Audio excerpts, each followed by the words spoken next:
अभिनंदन, आभार, नमस्कार। मेरा नाम है आशुतोष त्रिपाठी और आप देख रहे हैं हिंदी शोभा अकादमी। आज हम लेकर उपस्थित हैं जो इकाई 10 का दूसरा भाग, जिसमें हम 8-7 तक देखे थे। 8 से आज देखेंगे 14 तक।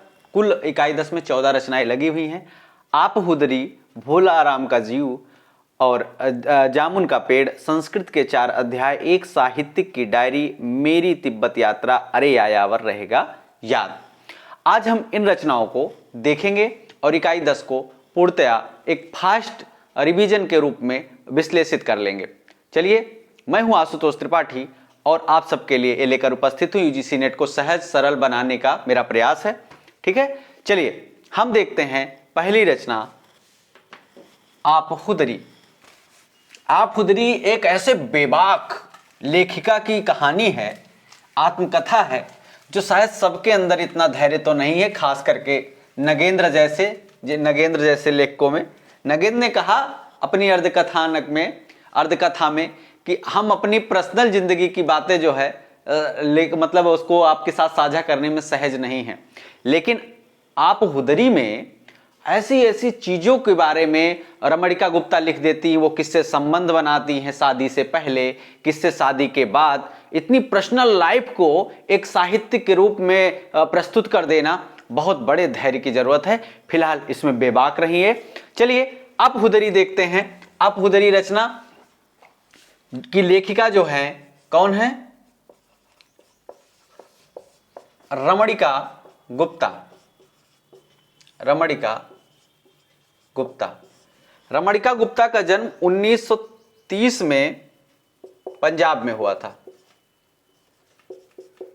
सुनाम पंजाब, ठीक, पंजाब में हुआ था। एक बात और बता दूं, आप हुदरी, अच्छा पहले देखो इसका प्रकाशन वर्ष कब है। इसका सब प्रकाशन वर्ष है 2015। लेकिन अब यहां एक बात और बताना चाहता हूं, इनकी इससे पहले एक और आई थी, हादसे। इसका पहला भाग है, हादसे आई थी 2005 में। ठीक, ये दूसरा भाग है इनकी आत्मकथाओं में और हादसे प्रथम भाग है। ठीक है, ये इतना याद रखना। तो प्रकाशन वर्ष हो गया। विधा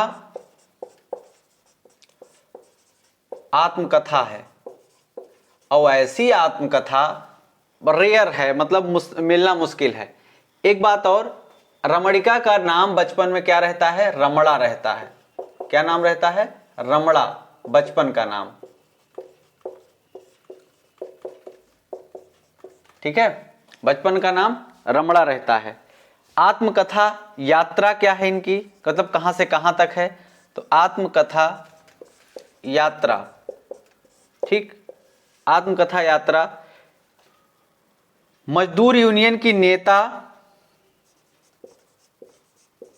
मजदूर यूनियन की नेता से लेकर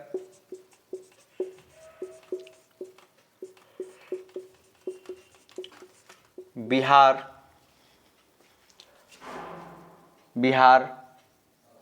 विधान परिषद की सदस्य बनने तक, बिहार विधान परिषद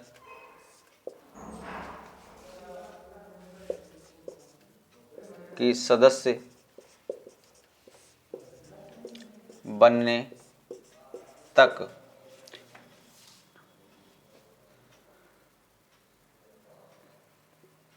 के सफर को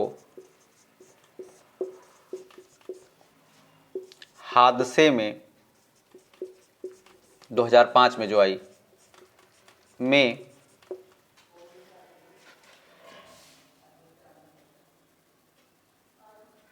हादसे में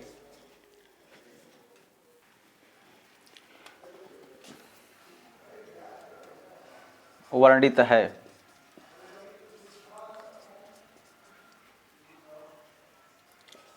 यह कथा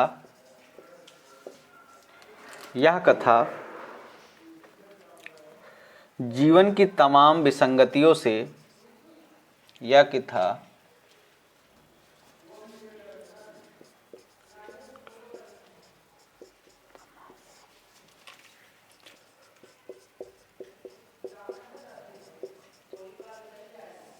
विसंगतियों से जूझती, जीवन के तमाम विसंगतियों से जूझती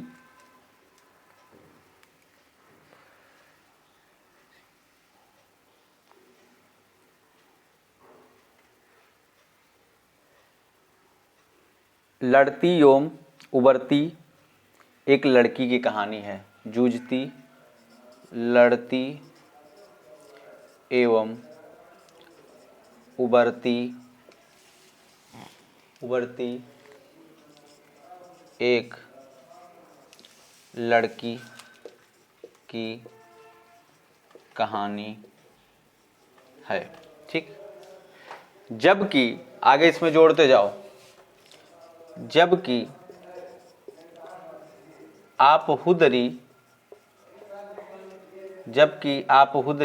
2015, इतना लिखो पहले, जबकि आप हुदरी, ठीक है, तो मैं इसको मिटा देता हूं ऊपर वाला। जबकि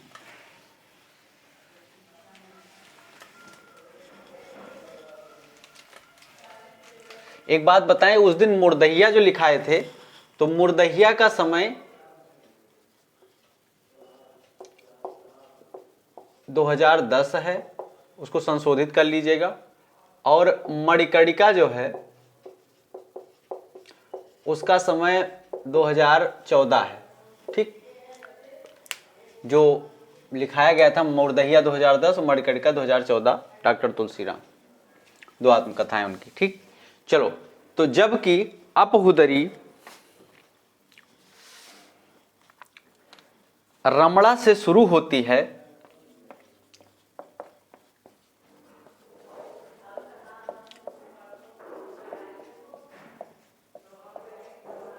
जबकि अपहुदरी रमणा इनका बचपन का नाम रहता है। ठीक है, रमणा से शुरू होती है और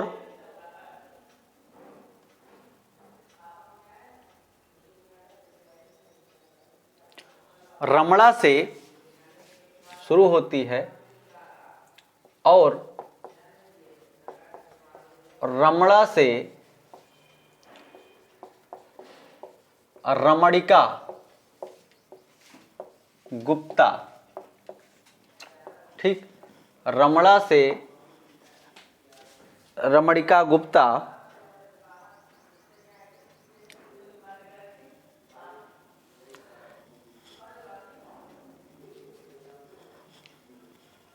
बनने की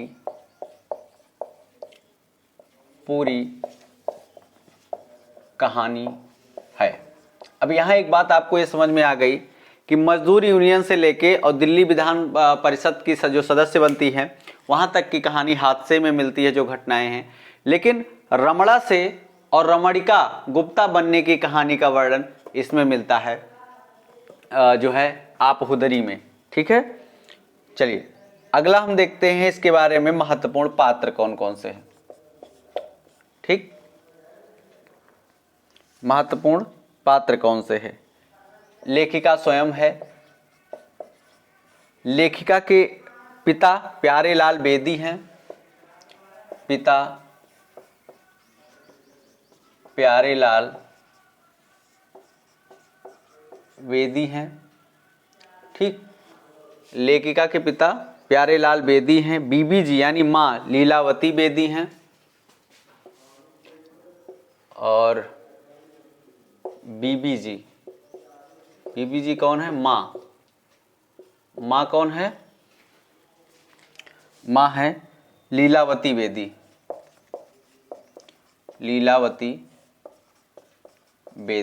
ठीक, उसके बाद पति हैं वेद प्रकाश गुप्ता। पति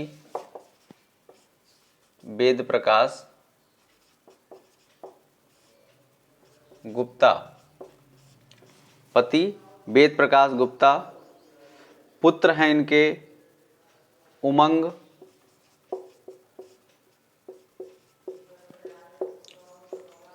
और एक है पावेल। उमंग पावेल गुप्ता। ठीक, दरअसल ये उमंग जो है एक ही है, उमंग पावेल एक ही हैं, तो उमंग पावेल गुप्ता, इनकी पुत्री का भी वर्णन मिलता है। महत्वपूर्ण मैंने लिखा है, वर्णन तो बहुत मिलता है, ठीक है। पुत्री में सीबा सिब्बल और तरंग गुप्ता, ठीक।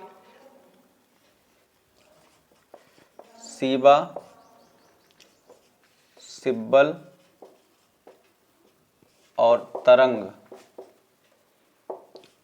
गुप्ता, ठीक। सीबा सिब्बल और तरंग गुप्ता, बस इतना ही पात्र में महत्वपूर्ण है, ठीक है ना।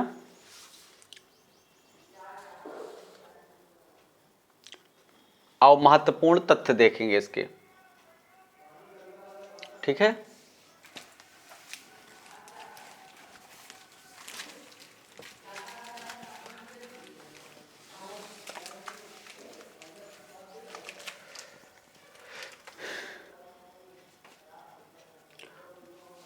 महत्वपूर्ण तथ्य,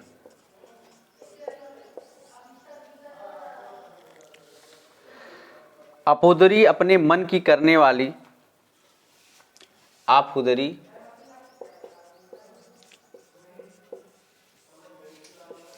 अर्थात अपने मन की करने वाली, आपुदरी अर्थात अपने मन की करने वाली,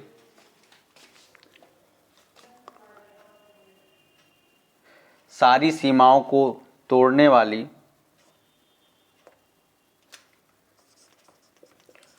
सारी सीमाओं को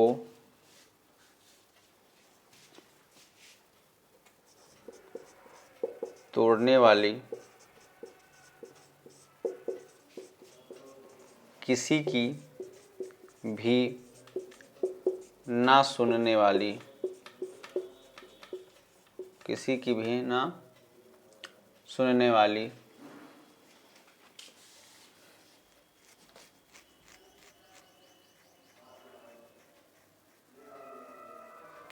कुल मिलाकर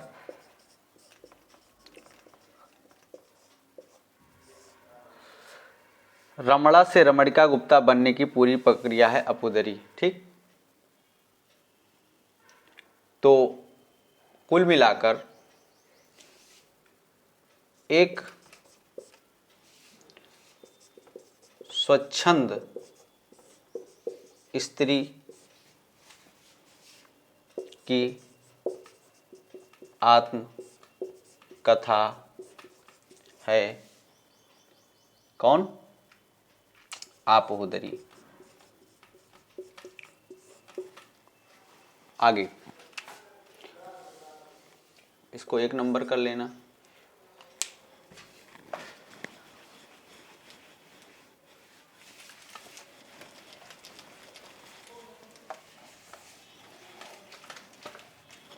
ठीक,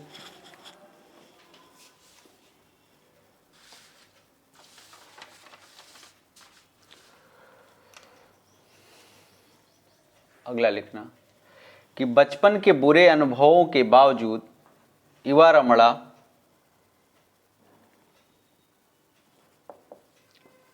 बचपन के बुरे अनुभवों के बावजूद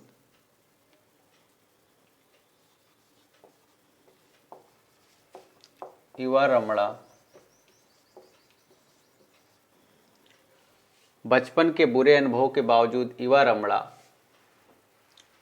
युवा का मतलब प्रेम में, तो ये प्रेम किस किस से करती इनका भी वर्णन अपुदरी में दे देती है, ठीक है।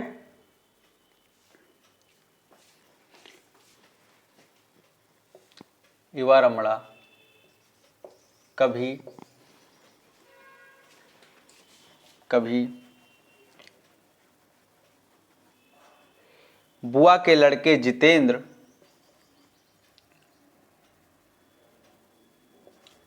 कभी बुआ के लड़के जितेंद्र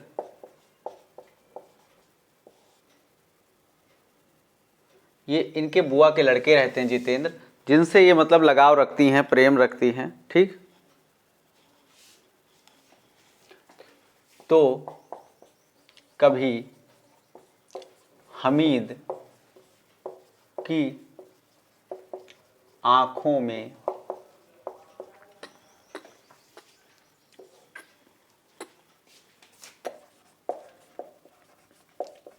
प्रेम खोजती हैं। ठीक है, कभी बुआ के लड़के जितेंद्र में तो कभी हमीद की आंखों में प्रेम करती हैं, और वह प्रेम विवाह अपने पति वेद प्रकाश गुप्ता से करती हैं।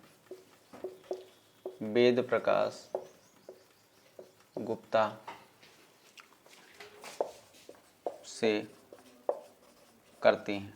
ठीक है, आगे देखना।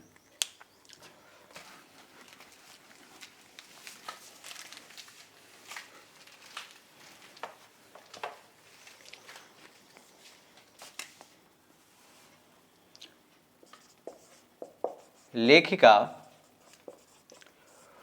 1960 के बाद पति के साथ धनबाद पहुंचकर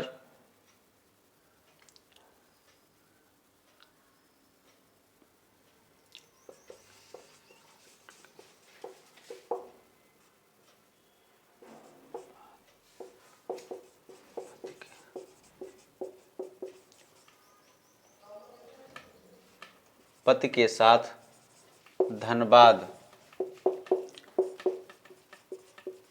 पहुंचकर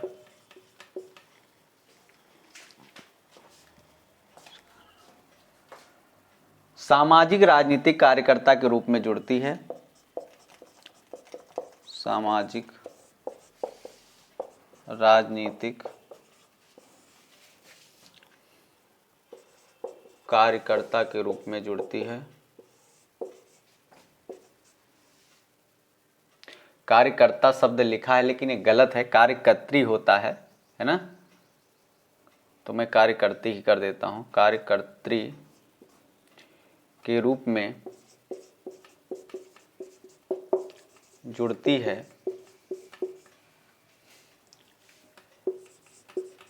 तथा कई संघर्षों के बाद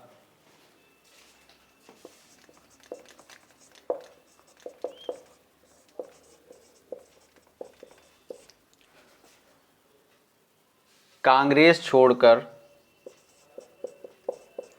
ये याद रखना कौन सी पार्टी छोड़ के गई है, कांग्रेस छोड़कर कौन सी पार्टी ज्वाइन कर लेती है, सोशलिस्ट। कांग्रेस छोड़कर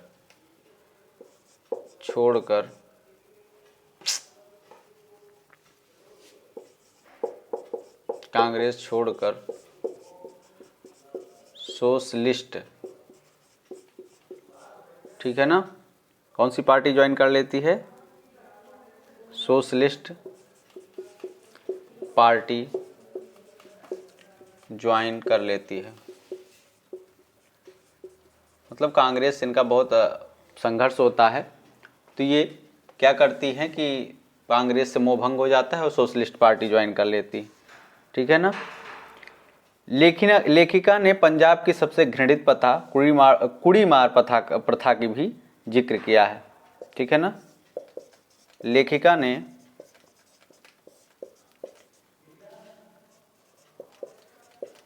पंजाब के सबसे घृणित प्रथा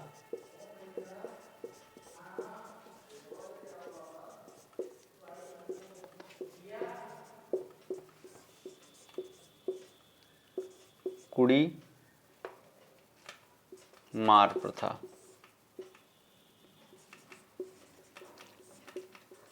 का जिक्र किया है। ठीक,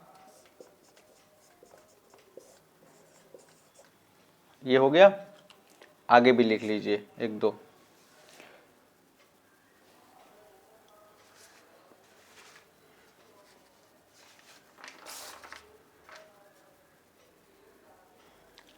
जब तक आप लिखिए मैं आपको कुछ बता देता हूं कहानी।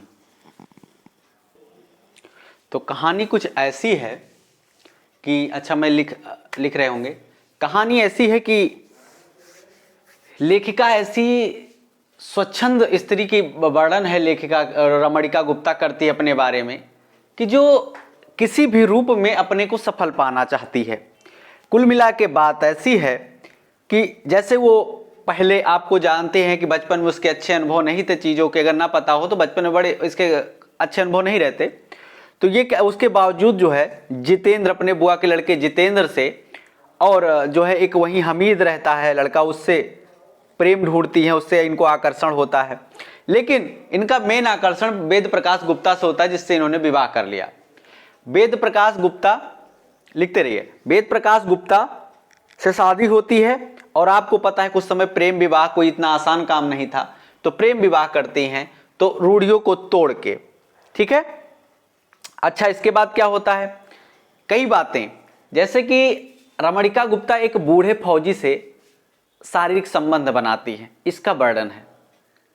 शादी के बाद ये अपने भाभी के साथ समलैंगिक संबंध बनाती हैं, जिसे अंग्रेजी में लेस्बियन बोलते हैं, वो उसका वर्णन इसमें किया गया है। और यही नहीं, ऐसे ही इनको ये संगीत, नृत्य, फिल्मों में जाना चाहती थी, साहित्य में और राजनीति में आई। कुल मिला के इन्होंने कहा कि कुछ अपने काम के लिए इन्होंने शारीरिक संबंध बनाए और कुछ सामने वाले की जरूरत के लिए, मतलब कुल मिला के अपना मतलब साधने के लिए इन्होंने सोचा नहीं। इन्होंने जहां लगा कि मैं बनाऊंगी संबंध, वहां काम बन जाएगा, वहां इन्होंने बना लिया। जहां लगा कि वो मेरे साथ बनाएगा तो मेरा काम बन जाएगा, वहां इन्होंने शारीरिक संबंध बनाए। इतनी कथा इनकी जो है इस तरह से, लेकिन उसके बावजूद रमणिका इतनी हिम्मती, जो समाज में लिखने की किसी की हिम्मत नहीं पड़ेगी, वो रमणिका गुप्ता ने लिखकर और आप लोगों के सामने प्रस्तुत कर दिया। ऐसी कहानी है रमणिका गुप्ता की, जो आंदोलन, मजदूर आंदोलन में भी एक सक्रिय नेत्री के रूप में रहती हैं, ठीक है। और तो यही कहानी है। कुल मिला के रमणिका कहती हैं कि महत्वाकांक्षा के लिए मैंने कुछ से और कुछ ने मेरे साथ संबंध बनाए। और उन्होंने एक बात और कहा कि राजनीति में रेप नहीं होता। राजनीति में कभी सुना है किसी नेता ने बलात्कार? वो राजनीति अगर फंस गया तो राजनीति में सब संभावनाओं से होता है। अगर किसी को लग रहा है मेरा काम होगा तो वो संबंध बनाने के लिए तैयार है। ये बहुत बढ़िया बेबाकी से लिखा है और समझने की जरूरत है इसको। इसमें आलोचना या उनको गंदी नजर से देखने की जरूरत नहीं है।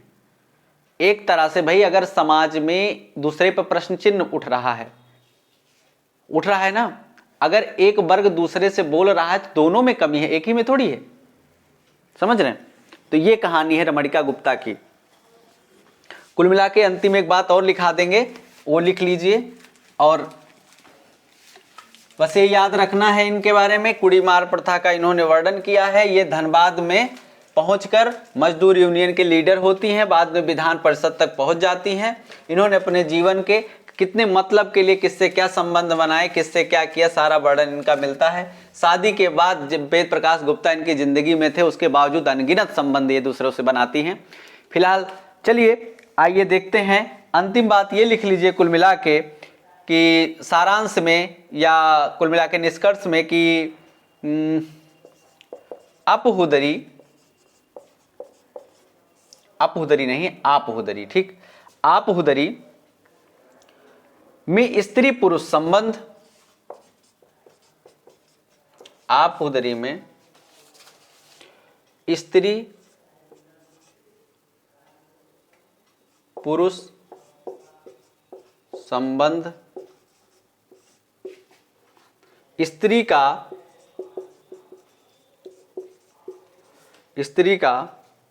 आत्मसंघर्ष,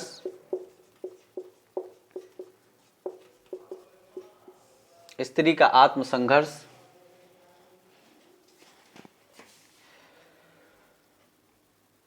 या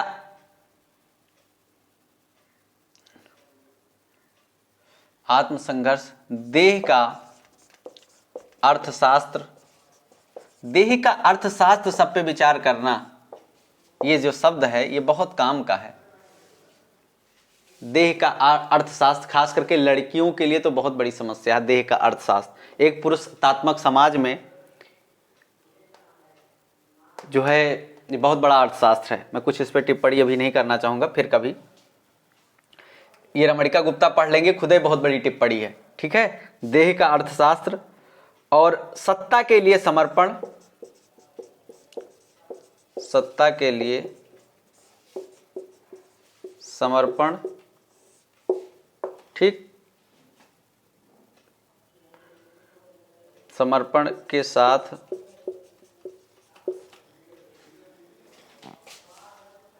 जीवन की विविध पहलुओं पर चर्चा की गई है।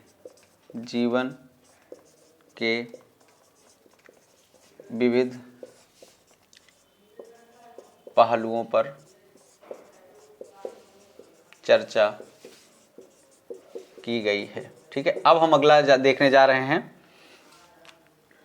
ठीक है, भोला राम का जीव। चलिए लिखिए, मिटाते हैं। भोला राम का जीव, बहुत हम कहानी बता देंगे और आसान हो जाएगा। ठीक है, चलिए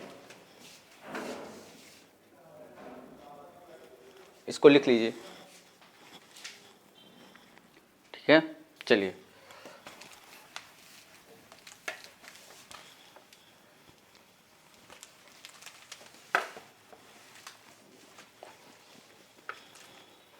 अब हम देखने जा रहे हैं भोला राम का जीव। बहुत अद्भुत कहानी है भोला राम का जीव। ठीक, लेखक हरिशंकर परसाई। हरिशंकर परसाई। हरिशंकर परसाई का जन्म 1924 में मध्य प्रदेश में हुआ था। 1924 में एमपी में। ठीक, ये वसुधा पत्रिका का जबलपुर से, वसुधा पत्रिका जबलपुर संपादक। कौन सी पत्रिका का संपादन करते थे? वसुधा का संपादन करते थे। ठीक है, विधा क्या है इसकी? तो विधा है व्यंग्यात्मक कहानी। ठीक, व्यंग्यात्मक कहानी। ठीक, कहानी हो गई। अब इसमें देखिए पहले पात्र। पात्र क्या है? धर्मराज। सबसे पहले लिखो भोला राम। भोला राम, फिर भोला राम के बाद धर्मराज। धर्मराज के बाद चित्रगुप्त। चित्रगुप्त के बाद नारद। यमदूत छूट गए, हाँ, यमदूत। और उसके बाद लिखिए भोला राम की पत्नी।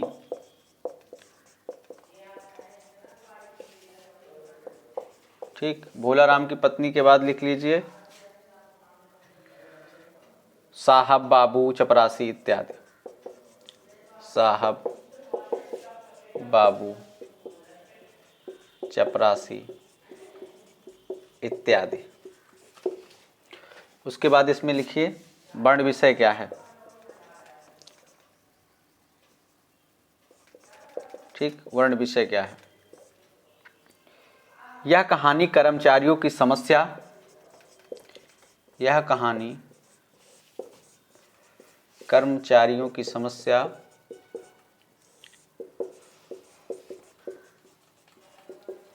यह कहानी कर्मचारियों की समस्या, पारिवारिक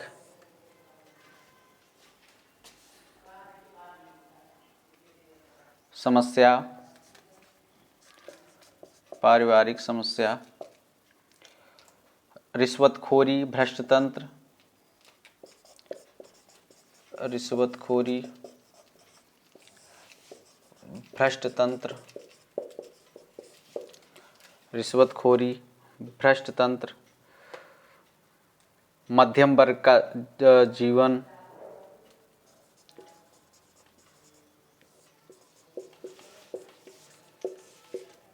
मध्यम वर्ग का जीवन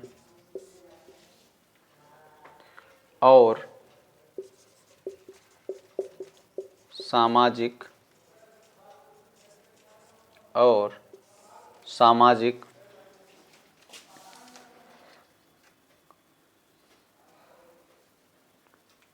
सामाजिक धरातल को दिखाती नजर आती है। ठीक, ये कहानी भोलाराम का जीव 1924 में एमपी में इनका जन्म होता है। वसुधा पत्रिका के संपादक थे। इसी में एक साहित्यिक की डायरी भी छपती थी मुक्तिबोध की। व्यंग्यात्मक कहानी है। भोलाराम, धर्मराज, चित्रगुप्त, नारद, यमदूत, भोलाराम की पत्नी, साहब, बाबू, चपरासी इत्यादि हैं। यह कहानी कर्मचारियों की समस्या, पारिवारिक समस्या, रिश्वतखोरी, भ्रष्टतंत्र, मध्यम वर्ग का जीवन और सामाजिक धारा को दिखाती नजर आती। जब तक आप लिखे मैं कहानी बता दूं 2 मिनट में।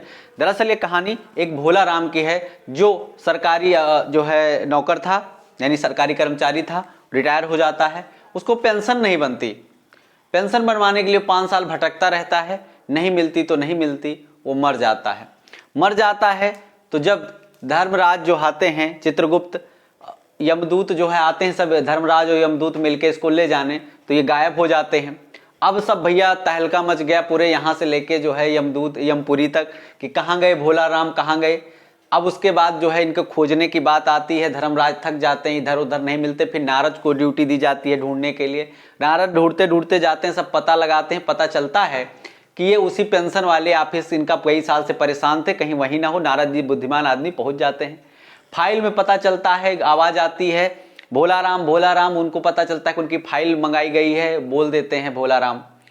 इस तरह से ये कहानी है। बाद में ये रिश्वतखोरी मांगने के लिए वहां पर इनका, नारद को भी वहां इनकी पेंशन करवाने के लिए रिश्वत देनी पड़ती है, और फिर उसके बाद इनकी पेंशन बनती है। तो इस तरह से कुल मिला के ये भोलाराम की जीव जब पेंशन बन जाती है तो मुक्त होता है, जाता है।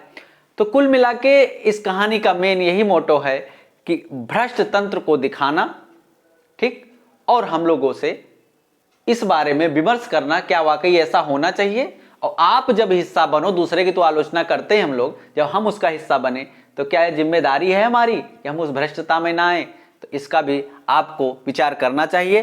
कहानी पढ़ाने का यही उद्देश्य होता है कि आप उसको सीखें। ठीक है,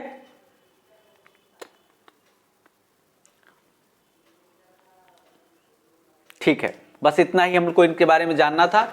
आगे अगली कहानी देखते हैं, जामुन का पेड़। ठीक है,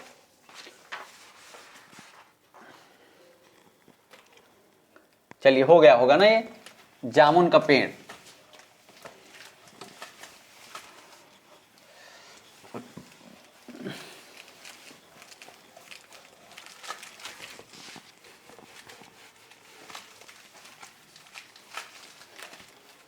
अगली कहानी जामुन का पेड़। लेखक हैं कृष्णचंद्र। कौन? कृष्णचंद्र। कृष्णचंद्र का जन्म 1914 में वजीराबाद गांव पंजाब में होता है। 1914 में वजीराबाद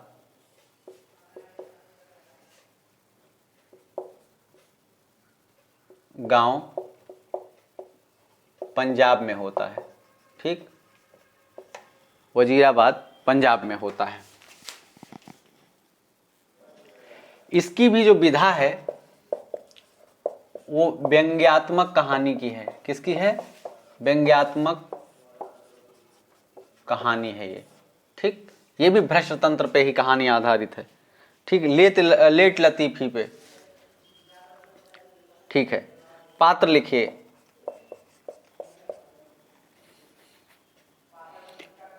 माली। उसके बाद चपरासी, क्लर्क, चपरासी,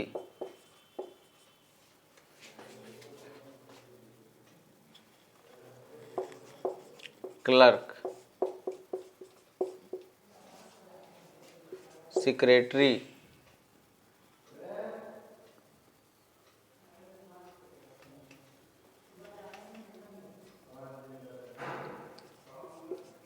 सेक्रेटरी। उसके बाद हाँ, सुप्रिटेंडेंट, सुप्रिटेंडेंट।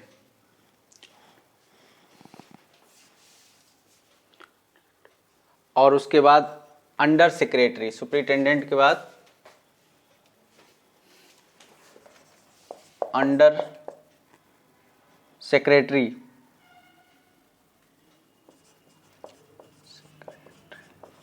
अंडर सेक्रेटरी के बाद deputy secretary, deputy secretary, deputy secretary के बाद चीफ सेक्रेटरी, चीफ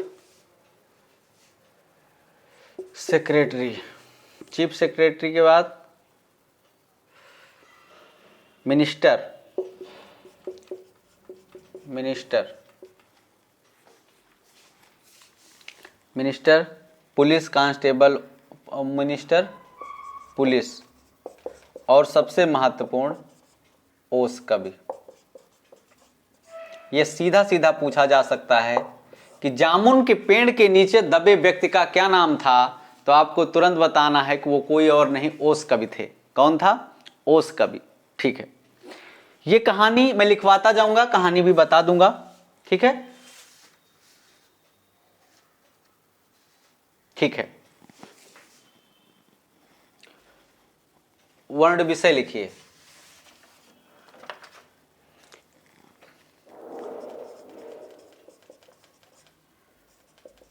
ठीक, सरकारी कार्य शैली की इस कहानी में लेखक ने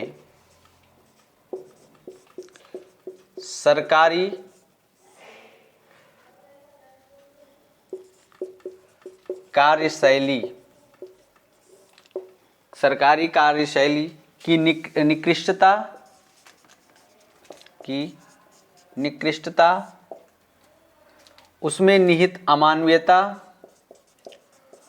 उसमें निहित अमानवीयता,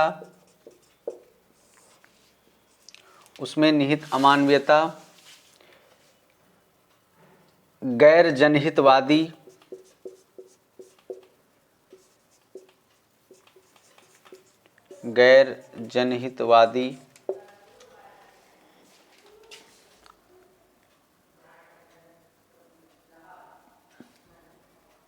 अफसरशाही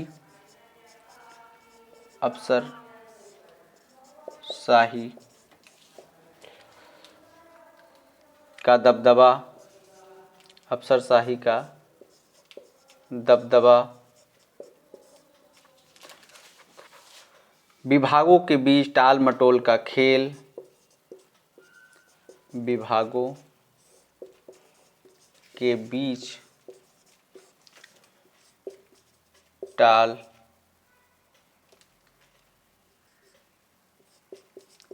मटोल का खेल, विभागों के बीच टाल मटोल का खेल, शिक्षित दिवालियापन,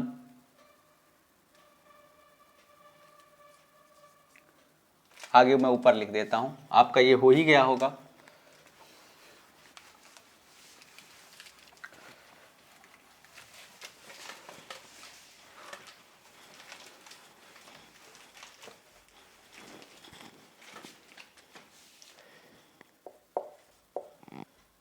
खेल, शिक्षित दिवालियापन,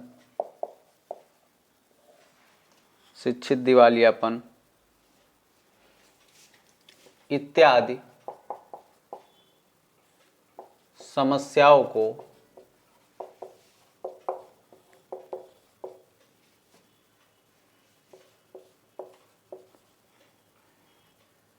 दर्शाया गया है। ठीक है, इस कहानी में इत्यादि समस्याओं को दर्शाया गया है। अब होती क्या है, बात मैं बता देता हूं। दरअसल घटना है एक ओस कवि की। एक व्यक्ति रहता है, एक सेक्रेटरी, जो मैं आपको बताता हूं, एक जहां पर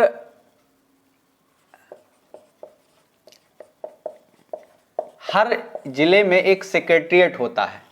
यहाँ पर सबसे बड़े बड़े अधिकारी हर मतलब जिला में नहीं, मतलब हर राजधानी में, स्टेट के जैसे होता है, जैसे केंद्र में होता है, यानी इसको सचिवालय बोलते हैं। तो एक सचिवालय था, वहाँ गार्डन था, वहाँ पे एक व्यक्ति बैठा था, उसके ऊपर एक जामुन का पेड़ गिर जाता। पेड़ किसका गिरता है? जामुन का पेड़ गिर गया। रात बीती, रात में गिरा ये। अब क्या कर रहा था रात में, वो अलग विषय है। रात में वहां कर क्या रहा था वो किसी को नहीं पता, गार्डन में गिर जाता है। फिर अगले दिन माली आता है, देखता है कि पेड़ गिरा हुआ है, उसके नीचे एक व्यक्ति दबा हुआ है, दौड़ के आता है और दौड़कर आकर वो ऑफिस में जो है बताता है क्लर्क महोदय से। ठीक, क्लर्क महोदय बताते हैं किससे? सुप्रिटेंडेंट से। ठीक है ना, सुप्रिटेंडेंट से बताते हैं। अब सुप्रिटेंडेंट जो है वो बताते हैं किससे? अंडर सेक्रेटरी से। अच्छा नहीं, अभी रुको, अंडर सेक्रेटरी से बाद में बताएंगे। तो सब लोग पेड़ जो है हटाकर उसको बचाना चाहते हैं, उस व्यक्ति को। नहीं, उतने में ये आ जाते हैं सुप्रिटेंडेंट महोदय। फिर वो क्या करते हैं, वो कहते हैं रुको रुको रुको, मैं सेक्रेटरी साहब को बताते के आता हूं। पहले वो जाते हैं अंडर सेक्रेटरी को बताते हैं। अंडर सेक्रेटरी जो है वो जो है ज्वाइंट सेक्रेटरी को बताता है। ज्वाइंट सेक्रेटरी जो है उनको बताता है डिप्टी सेक्रेटरी को, डिप्टी सेक्रेटरी को बताता है, फिर डिप्टी सेक्रेटरी ज्वाइंट सेक्रेटरी को बताता है, ज्वाइंट सेक्रेटरी जो है चीफ सेक्रेटरी को बताता है, चीफ सेक्रेटरी मंत्री जी को बताता है। इस तरह से अब जो है डिपार्टमेंट में घूम रहा है कि ये तो जो है सेक्रेटरिएट का काम नहीं है, वन विभाग का काम है। अच्छा, बात यही नहीं बनती, जो है बात कैसे घूमती है। सबसे पहले ये ऑफिस किसकी रहती है? व्यापार विभाग की रहती है। फिर उसके बाद इसको जो है भेजा जाता है कि ये पेड़ ओड़ कटा है तो ये कृषि विभाग का काम है। किसका काम है? कृषि विभाग में फाइल भेजी जाती है व्यापार से। अब देखो, कृषि विभाग ने मना कर दिया कि हमारा काम नहीं है, बल्कि ये व्यापार का काम ही, मतलब ये आप ही का काम है, आपके यहां पेड़ लगा हुआ है। लेकिन नहीं, फिर ये होता है कि गार्डन में पेड़ लगा है, मतलब उसका है, फल का है ना, जामुन का, तो ये कहीं हार्टिकल्चर का है, उद्यान विभाग का। हार्टिकल्चर के पास भेज देते हैं। 2-3 दिन फाइल वहीं पड़ी रहती है हार्टिकल्चर डिपार्टमेंट में। हार्टिकल्चर मतलब उद्यान। अब वहां पड़ी रहती है तो हार्टिकल्चर वापस 3 दिन बाद भेज देता है कि हमारा काम, चूंकि पेड़ बचाओ का आंदोलन चल रहा है तो आदमी को काट दिया जाए और उसकी प्लास्टिक सर्जरी कर दी जाए, लेकिन पेड़ को बचाया जाए, पेड़ को ना काटा जाए। बड़ा अजीब जवाब। उसके बाद क्या होता है, फिर सुबह सर्जन आते हैं, देखते हैं तो सोचते हैं कि इनका जब काट दिया जाएगा तो ऐसी जगह से काटने पे ज्वाइंट नहीं हो पाएगा, यानी अब आदमी को काटा नहीं जा सकता, और काटा भी जाएगा तो निकाला नहीं जा सकता, मतलब उसे ज्वाइंट नहीं किया जा सकता, जीवित नहीं किया जा सकता। उधर सब लोग, शुरू की ही बात है कि लोग कहते हैं कि जीवित है, लेकिन वो मर चुका, कहते हैं मर गया, लेकिन कहते नहीं मैं जीवित हूं, मैं जीवित हूं, वो बार बार कह रहा है। ऐसे कहानी चलती रहती है, अंत में वो मर जाता है और 7वें दिन जो है फाइल पहुंचती है प्रधानमंत्री के पास। ऐसे उसके बाद प्रधानमंत्री का जवाब आता है। एक बात यहां ये नोट करने की है कि इस पेड़ को पिटोनिया के प्रधानमंत्री लगाए रहते हैं। ठीक है, तो पिटोनिया के प्रधानमंत्री के लगाए के कारण यह होता है कि प्रधान सचिवालय कहता है कि जो है संबंध बिगड़ जाएंगे, है ना। तो इस तरह से कहानी, बाद में वो कभी एक जब माली उसका हालचाल लेने जाता है तो एक शायरी भी बोलता है, और वो शायरी बोलने में ही पता चल जाता है कि अरे ये तो शायर भी है। वो शायरी थी कि ये तो माना कि तगाफुल ना करोगे लेकिन खाक हो जाएंगे हम तुमको खबर होने तक। तो ये बात बोलते हैं। तो इस तरह से ये बात कहानी, वो मर जाता है और फाइल इधर से उधर घूमती रहती है। अंत में जब पेड़ काटा जाता है तब तक बहुत देर हो चुकी रहती है और व्यक्ति मर चुका रहता है, अर्थात वो ओस कभी अब नहीं है। अच्छा हाँ, एक बात और, इसी में वो जब वो पता चलता है कि ये व्यक्ति शायर है तो साहित्य अकादमी का भी उसमें रोल आ जाता है। ठीक, तो उनका भी, तो उनके यहाँ सदस्य नहीं रहता तो उसका साथ नहीं देते। इस तरह से जितनी विसंगतियां एक सरकारी कर्मचारी की होती है, सरकारी कार्यालय की, वो सारी दिखाई गई है। तो ये बहुत अच्छी कहानी है जामुन का पेड़। आप एक बार सरकारी कर्मचारी बने तो इसको जरूर पढ़ें, जिससे आपको एक वो बनेगा कि हमें ऐसे लेट लतीफ़ी नहीं करनी है। चलिए, तो जामुन का पेड़ बहुत अच्छी कहानी है।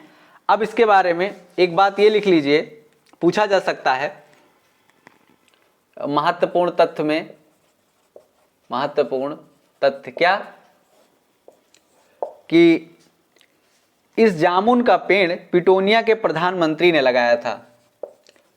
इस जामुन के पेड़ को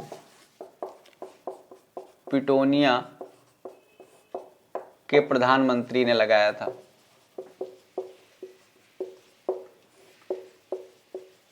ठीक है, इस जामुन के पेड़ को किसने लगाया था? पिटोनिया के प्रधानमंत्री ने लगाया था। बस इतना ही लिखिए। बाकी कवि का नाम ओस था ही जो इसमें मरता है, बस इतना याद रखिए, इससे बाहर कुछ नहीं पढ़ा। और ये मेन विषय बस जो मैंने लिखाया कि ये सरकारी कर्मचारियों की लेट लतीफ़ी, भ्रष्ट तंत्र, उसमें निहित अमानवीयता, गैर जनवादिता, मतलब इस तरह से जनहित काम किए जाते हैं। ठीक है, अब चलिए हम अगला देखते हैं और उसका नाम है संस्कृत के 4 अध्याय। ठीक है, इसको लिख लीजिए, फिर अगला देखते हैं संस्कृत का 4 अध्याय।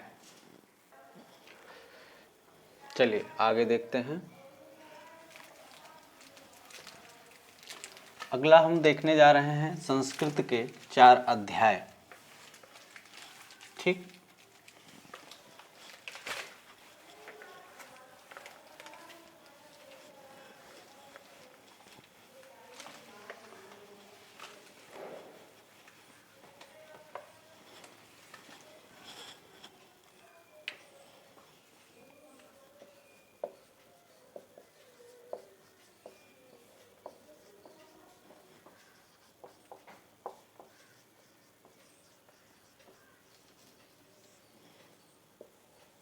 संस्कृत के 4 अध्याय।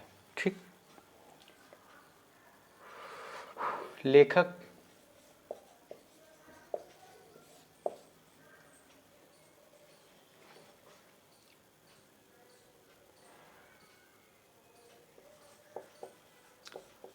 रामधारी सिंह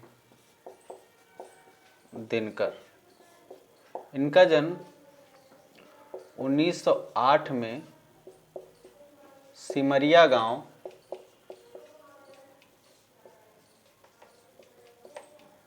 बेगूसराय, बिहार में हुआ था। ठीक,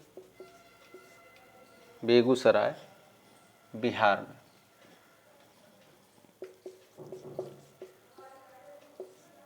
ठीक है, बेगूसराय बिहार में हुआ था। अच्छा, इसकी विधा क्या है? विधा है निबंध। ठीक, विधा क्या है? निबंध। और प्रकाशन वर्ष क्या है? तो प्रकाशन वर्ष है 1956। इसे 1972 में ज्ञानपीठ पुरस्कार से सम्मानित किया गया। ठीक, ज्ञानपीठ सम्मान कब मिला? 1972 में। एक बात और ध्यान देने की है, इनकी एक रचना है थी उर्वशी। ठीक,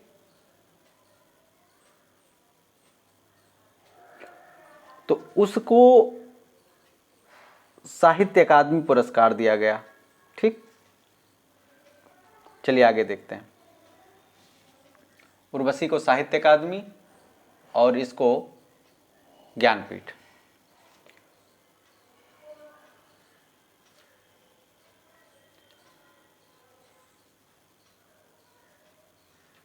एक मोस्ट बात यही लिख लीजिए कि अज्ञे ने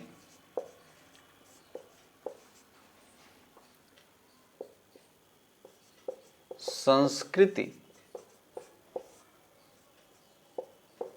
के 4 अध्याय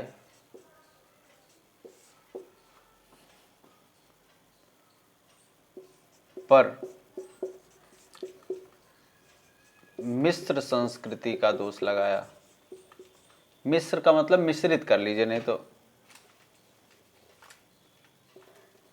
मिस्र त्योहारी ना समझ लीजिए। मिश्रित संस्कृति का दोष लगाया।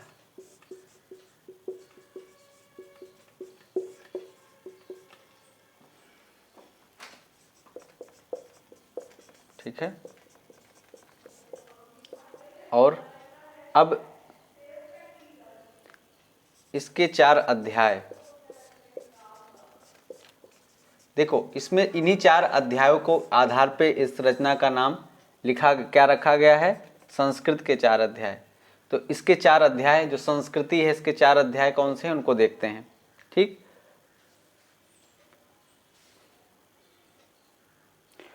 पहला है कि भारतीय जनता की रचना और हिंदू। भारतीय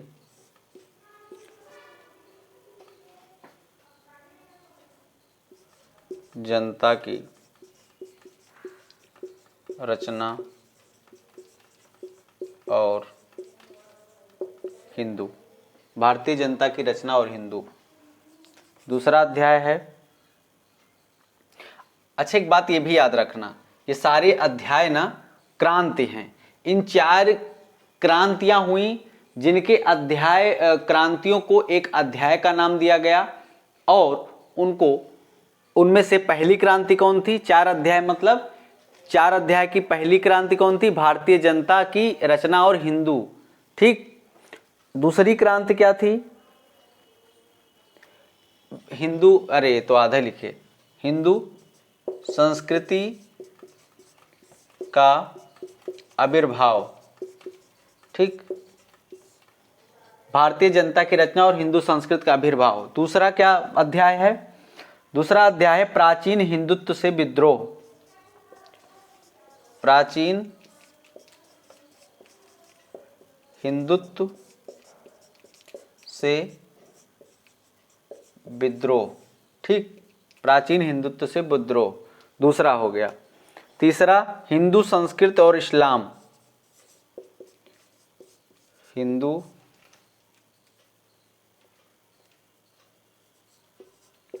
संस्कृति।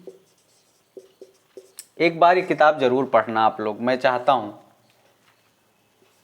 जीवन में किसी को अगर कुछ किताब गिफ्ट देनी हो ना, इसको दे सकते हैं। पूरी भारतीय संस्कृति का परिचय हो जाता है, हिंदू संस्कृति और इस्लाम। और चौथा अध्याय है भारतीय संस्कृति और यूरोप, यानी चौथा अध्याय मतलब चौथी क्रांति। कौन सी, भारतीय संस्कृति और यूरोप। भारतीय संस्कृति और यूरोप। ठीक, ये 4 अध्याय है इसमें। ये चारों अध्याय नहीं हैं, ये 4 क्रांतियां हैं। ठीक है ना।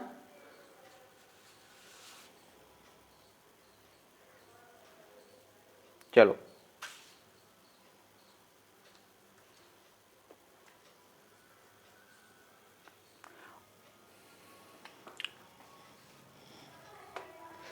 मिटाएं।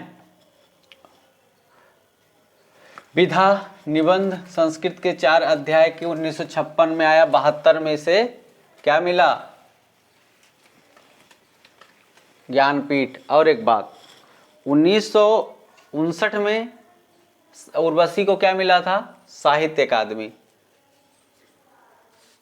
आगे चलिए देखिए, अब हेडिंग डालिए स्थापनाएं। ठीक, पहला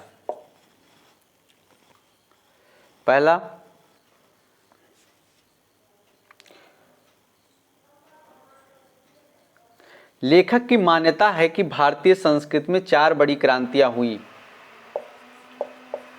लेखक की मान्यता है कि भारतीय संस्कृति में 4 बड़ी क्रांतियां हुई।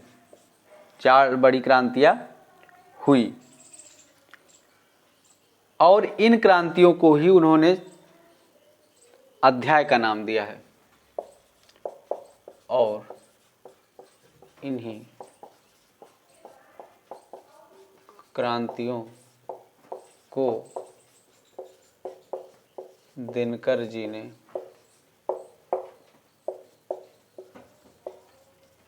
अध्याय का नाम दिया है। ठीक, एक बात ये आपको समझ में आ गई। आगे देखते हैं।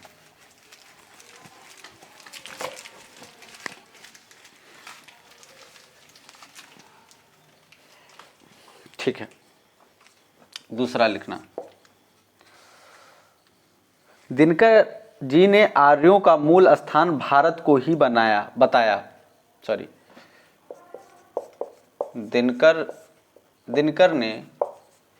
दिनकर ने आर्यों का मूल स्थान, ये मोस्ट है सारा,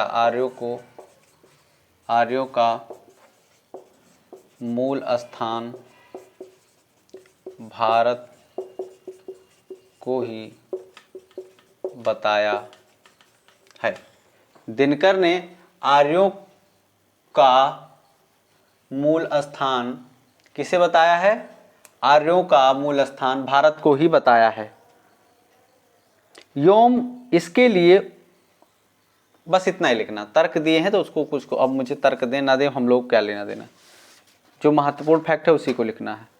आगे लिखना, ऐसा लिखो, लेखक बार बार लिखो, दिनकर अच्छा नहीं लगता। लेखक ने 2500 वर्षों के इतिहास को इस पुस्तक में समेटा है। 25 वर्षों के इतिहास को इस पुस्तक में समेटा है। ठीक है, तीसरा,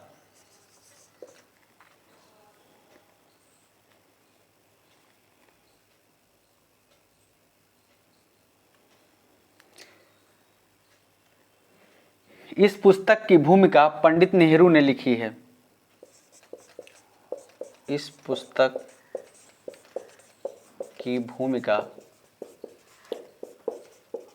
पंडित नेहरू ने लिखी है। पंडित जवाहरलाल नेहरू। ठीक, पंडित जवाहरलाल नेहरू ने लिखी है। आगे,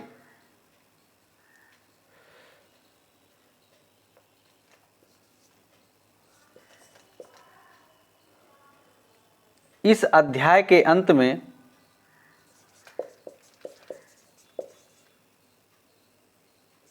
यानी इस पुस्तक के अंत में, ऐसे लिखो, अध्याय, इस पुस्तक के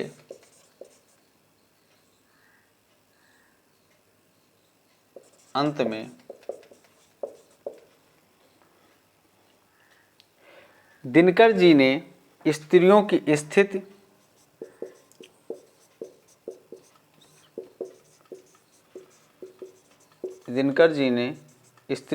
स्थिति तथा शिक्षा व भाषा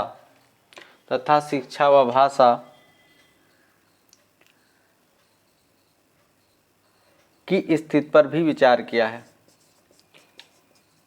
स्थिति पर विचार किया है। ठीक है, आगे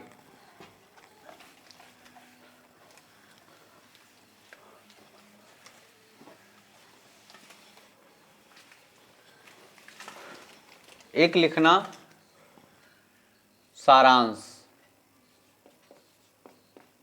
निबंध का सारांश क्या है? पहला, इस पुस्तक में हमें अपनी सांस्कृतिक विरासत की पूरी जानकारी मिलती है।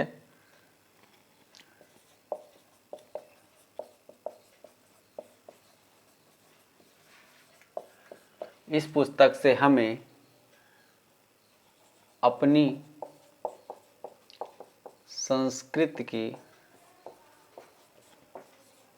पूर्ण जानकारी मिलती है तथा गर्व महसूस होता है। तथा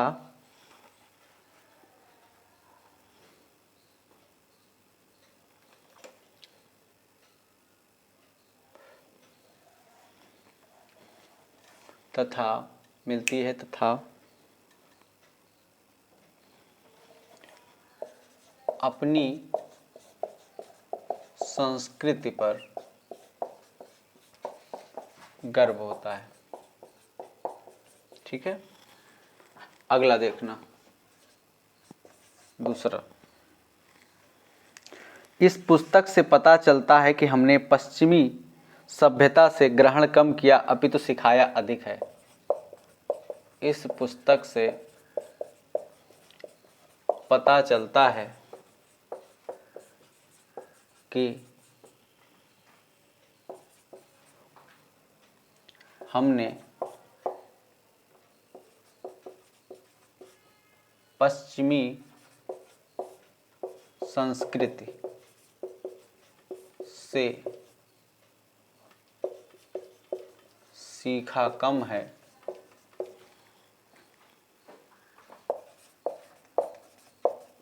सिखाया अधिक है।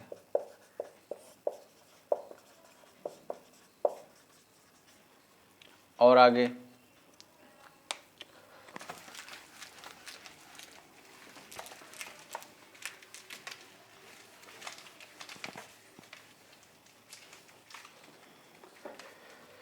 तीसरा,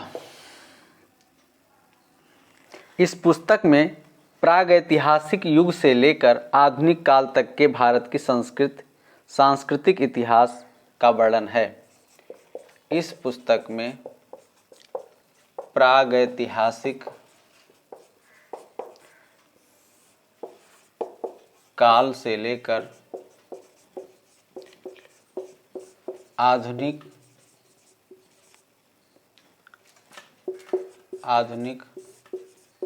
काल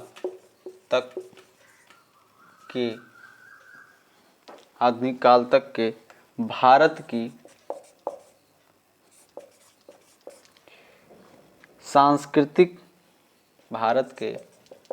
सांस्कृतिक इतिहास का वर्णन है। अगला चौथा,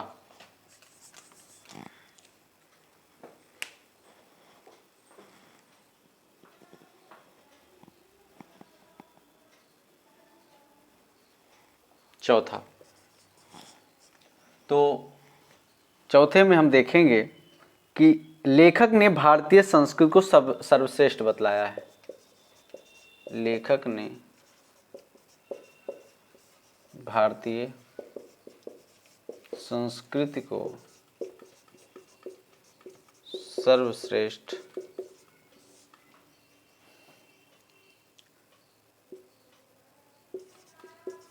बतलाया है। ठीक, लेखक ने भारतीय संस्कृति सर्वश्रेष्ठ बतलाया है। ठीक है, इसके बाद हम देखेंगे एक साहित्यिक डायरी। ये हो गया, ठीक, लिखिए। इसके बाद हम देखते हैं एक साहित्यिक डायरी।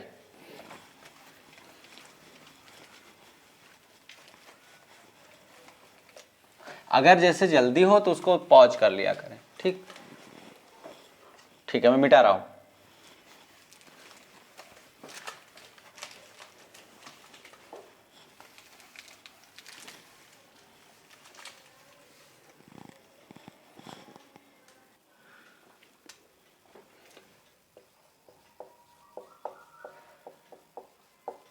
एक साहित्यिक की डायरी। ठीक, एक साहित्यिक की डायरी। लेखक लेखक हैं गजानन माधव मुक्तिबोध। ठीक, तो मुक्तिबोध लिख देते हैं शॉर्ट में, मुक्तिबोध। इनका जन्म जो है 1917 में कहाँ, श्योरपुर, श्योरपुर ग्वालियर, श्योरपुर ग्वालियर एमपी में हुआ। ठीक, श्योरपुर ग्वालियर एमपी में हुआ लेखक का जन्म। विधा क्या है इसकी, विधा है निबंध। क्या विधा है, निबंध। शैली क्या है, तो इसकी शैली है व्यंग्यात्मक। ठीक, शैली व्यंग्यात्मक हो गई। ये जो निबंध है ना, ये एक प्रश्न आया था दिसंबर, कब आया था, 2019 में यूजीसी नेट विधा के रूप में पूछा गया था। ठीक है, तो डायरी ये निबंध में है। ठीक, आगे और क्या बचा, प्रकाशन वर्ष। तो प्रकाशन वर्ष 1957, 1958 व 1960 में। ठीक, कहाँ, अच्छा 60 में ये भी लिख लीजिए, आगे लिख लीजिए वसुधा पत्रिका में, वसुधा पत्रिका में। उसमें दरअसल एक स्तंभ बना होता, जैसे संपादकीय नहीं होता वैसे इसके लिए एक स्तंभ होता था, मतलब एक जगह छोड़ी जाती थी जहां पर ये लिखा जाता था। ठीक है, एक साहित्यिक जो है की डायरी। ठीक, उसका एक कॉलम होता था, स्तंभ का मतलब कॉलम। चलिए अब हम देखना है, ये पत्रिका जबलपुर से वसुधा प्रकाशित होती थी और कौन, हरशंकर परसाई इसको प्रकाशित करते थे, इसके संपादक थे। ठीक है, वसुधा। आगे कुल संकलित निबंध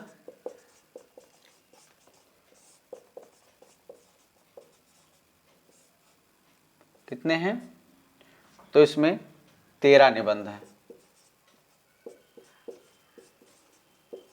कितने निबंध है, 13 निबंध हैं। ठीक है ना। अच्छा लिख लीजिए कौन कौन सा है। पहला, तीसरा क्षण। ठीक, दूसरा, एक लंबी कविता का अंत, एक लंबी कविता, कुछ महत्वपूर्ण लिख लीजिए बस, एक लंबी कविता का अंत, ने 13। ठीक, तीसरा क्षण, एक लंबी कविता का अंत,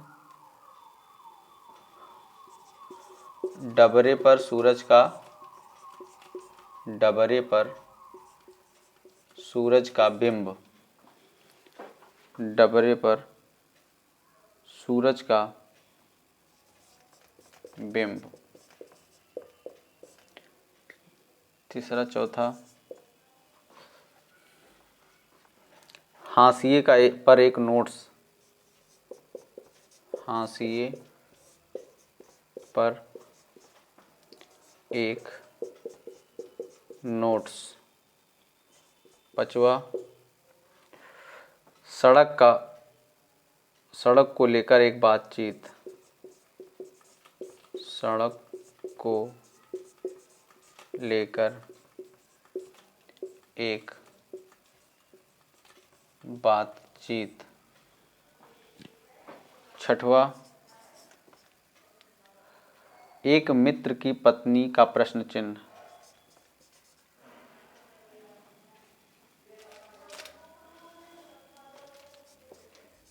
एक मित्र की पत्नी का प्रश्न चिन्ह।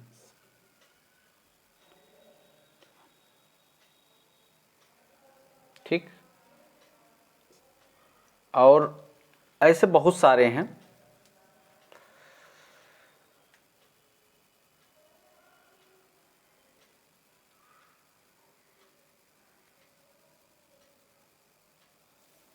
चलो,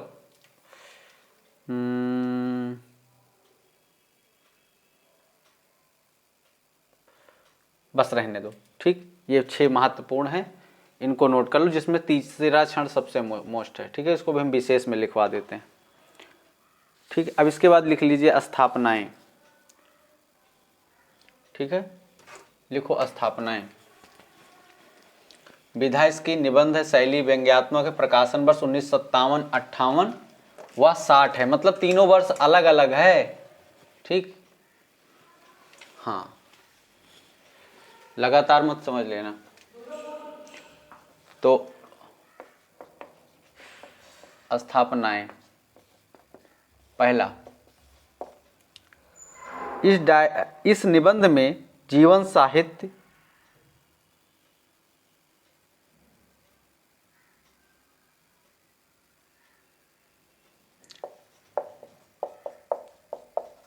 इस निबंध में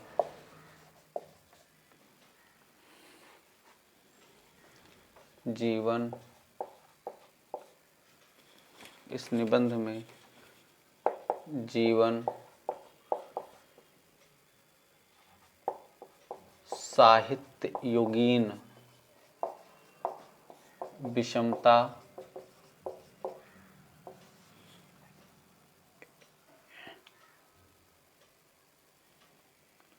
और सामाजिक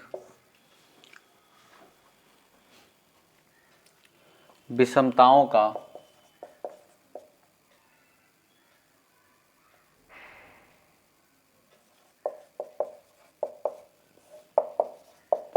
सामाजिक विषमताओं का अत्यंत अनिवार्य मान्यताओं का विषमताओं की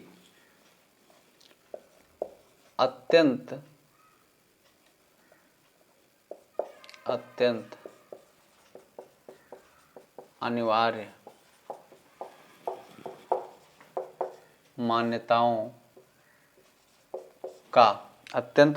मान्यताओं का प्रतिपादन किया गया है।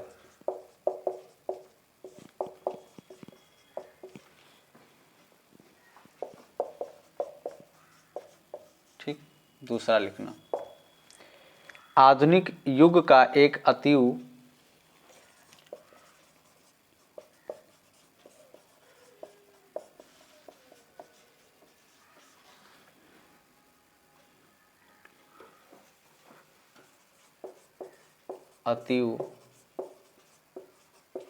प्रबुद्ध मस्तिष्क। ठीक, आधुनिक युग का एक अतीव प्रबुद्ध मस्तिष्क। तो आधुनिक युग का एक अतीव प्रबुद्ध मस्तिष्क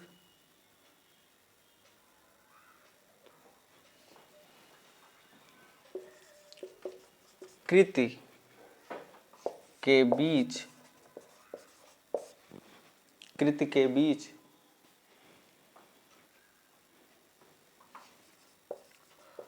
उभरता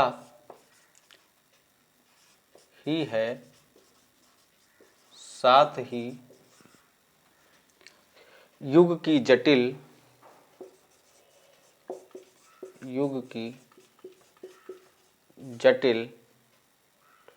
जीवन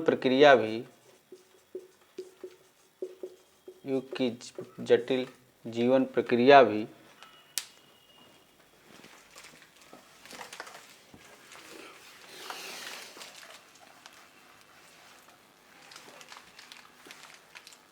युग की जटिल जीवन प्रक्रिया भी अपनी सारी रेखाओं के साथ उद्घाटित होती है।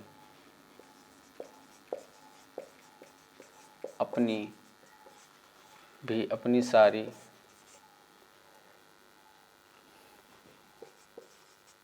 रेखाओं के साथ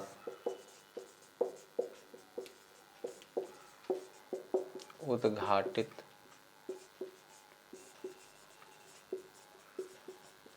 भी होती है। ठीक, अगला तीसरा, यह रचना युग जीवन का एक ज्वलंत साहित्यिक दस्तावेज है। यह रचना युग जीवन का एक ज्वलंत साहित्यिक दस्तावेज है। एक ज्वलंत साहित्यिक दस्तावेज है। ठीक है, आगे लिखिए।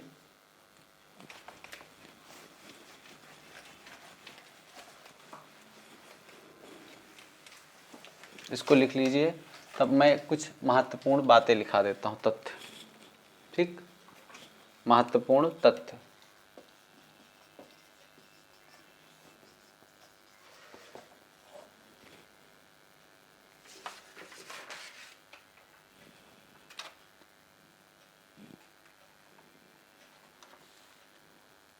पहला लिखिए कि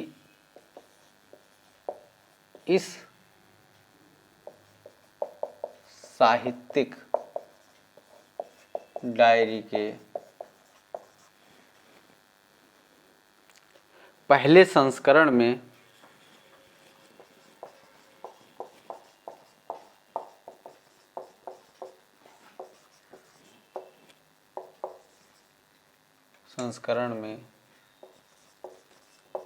कटुयान और काव्य सत्य,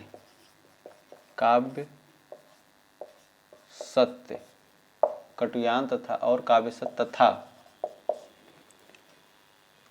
कलाकार की व्यक्तिगत ईमानदारी शीर्षक नहीं थे। कलाकार की व्यक्तिगत ईमानदारी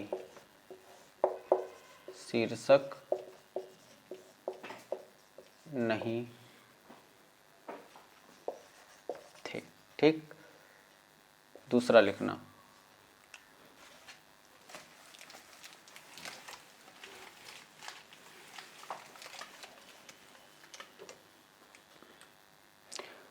मुक्तिबोध ने इस डायरी में, यानी इस निबंध में,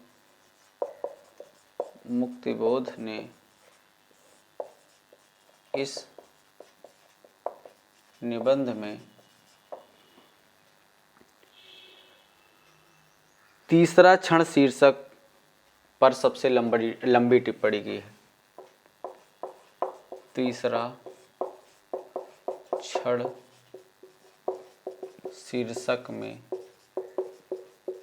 सबसे लंबी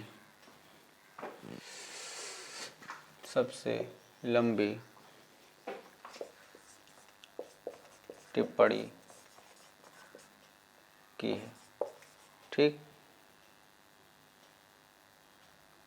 बस हमें इनके बारे में इतना ही पढ़ना था और कुछ नहीं। अगला हम देखने जा रहे हैं मेरी तिब्बत यात्रा। क्या देखने जा रहे हैं? मेरी तिब्बत यात्रा। ठीक है, लिख गया?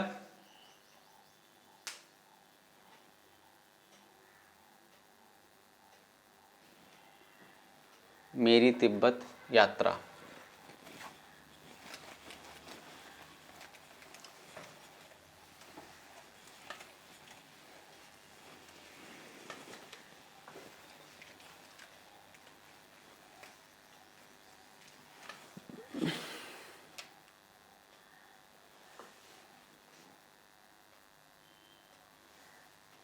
लिखिए मेरी तिब्बत यात्रा।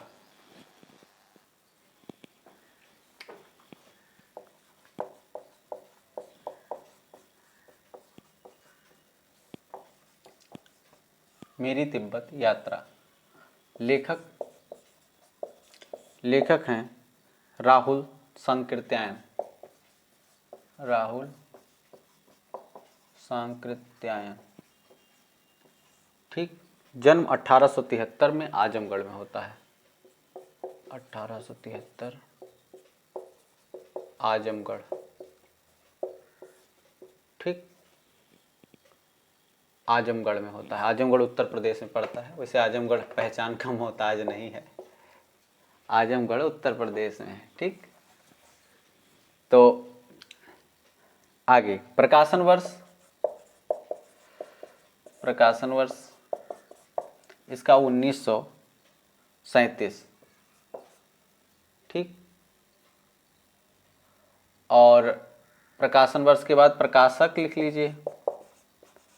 प्रकाशक इसके हैं छात्र हितकारी पुस्तकमाला दारागंज प्रयाग। छात्र हितकारी पुस्तकमाला दारागंज प्रयागराज। ठीक। प्रकाशक हो गए। विधा क्या है? विधा तो है यात्रा वृत्तांत। ठीक। लेकिन शैली कैसी है? तो शैली इसमें डायरी है। डायरी शैली में लिखा गया है। ठीक। और कुल पृष्ठ बराबर 168। इसमें कुल कितने पृष्ठ हैं? 168 पृष्ठ। कुल खंड बराबर, तो कुल खंड बराबर 5 खंड हैं। ठीक है, लिख लीजिए। लेखक राहुल सांकृत्यायन। 1873 में आजमगढ़ में जन्म होता है। 1937 में इसका प्रकाशन होता है मेरी तिब्बत यात्रा का। प्रकाशक छात्र हितकारी पुस्तकमाला दारागंज प्रयाग है। विधा यात्रा वृत्तांत है। शैली डायरी शैली है। कुल पृष्ठ 168 है। कुल खंड 5 हैं। ठीक है। अब लिखिए पात्र। इतना लिखिए, तब तक मैं लिख देता हूं यहाँ पात्र। ठीक। पात्र। पात्र में सबसे पहले आएंगे लक्ष्मी रत्ने। ठीक। लक्ष्मी पहले हैं ये। लक्ष्मी रत्ने। लक्ष्मी रत्ने यानी नाती लाके। नाती लाके। ठीक। दूसरे हैं इंची मिंची। इंची मिंची। इंची मिंची। इंची मिंची। ठीक। तीसरे हैं इंची मिंची, और तीसरे हैं मो नम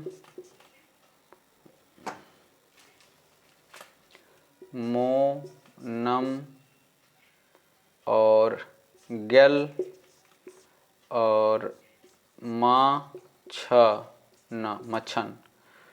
मो नम गल में मछन। इसका नमो मतलब थोड़ा तिब्बती है ना, तो ऐसे पढ़ता है। और इनका अन्य नाम था पुष्य ध्वज। अब राहुल जी को भी तो इनका नाम लेने मुश्किल हो रहा होगा, तो उनका नाम रखा पुष्य ध्वज। ठीक। पुष्य ध्वज। 1 2 3। चौथा कौन है? चौथा है गेन दुन छो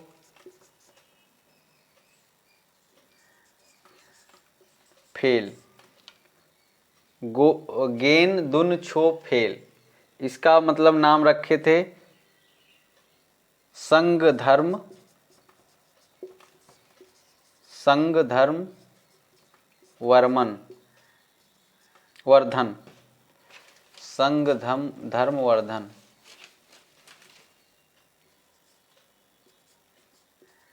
संघ धर्म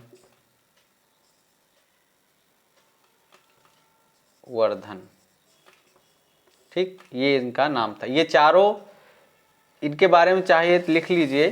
ठीक, ये चारों यात्रा में लेखक के साथी थे। ये चार साथी थे। ठीक, ये चारों यात्रा में लेखक के साथी थे।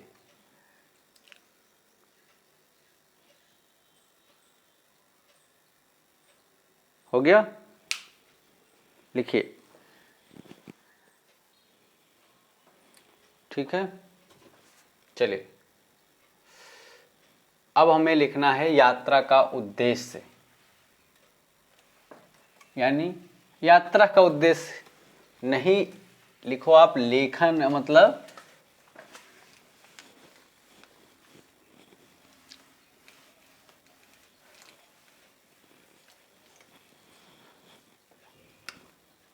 लेखन उद्देश्य लिखो, हेडिंग कैसा, मतलब लेखन उद्देश्य क्या था। तो सबसे पहले लिखो, ये तब तक पात्र आप लिख लेंगे तब मैं समझ जाऊंगा। चलो पहला मैं लिखता हूं, तब तक फिर मिटाऊंगा उसे। पहला लिखिए कि राहुल जी की तिब्बत यात्रा का उद्देश्य, राहुल जी की तिब्बत, राहुल जी की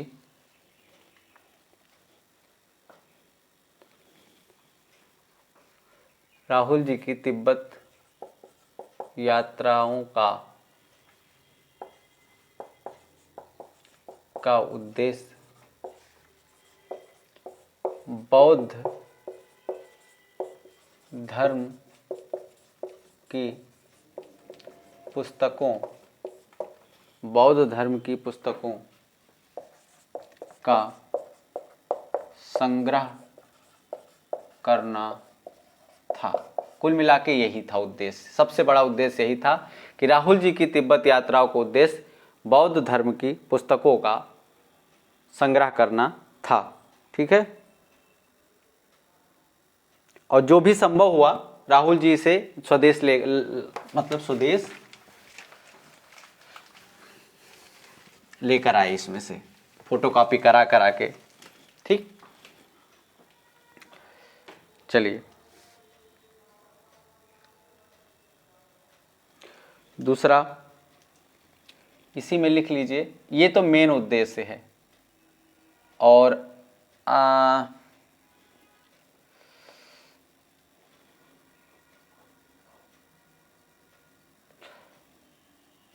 लेखन उद्देश्य हो गया, इसको हटाओ, यहां लिखो स्थापना या स्थापनाएं। पहला लिखना स्थापनाएं में, पहला लिखो कि मेरी तिब्बत यात्रा में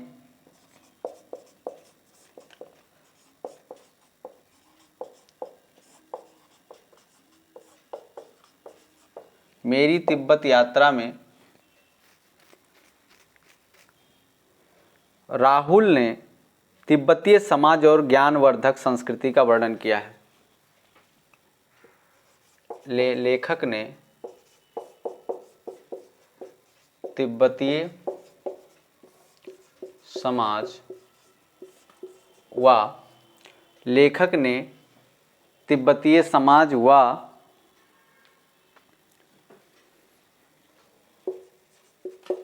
ज्ञानवर्धक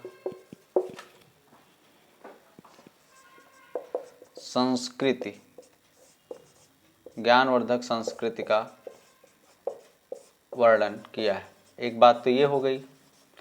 दूसरी बात लिखिए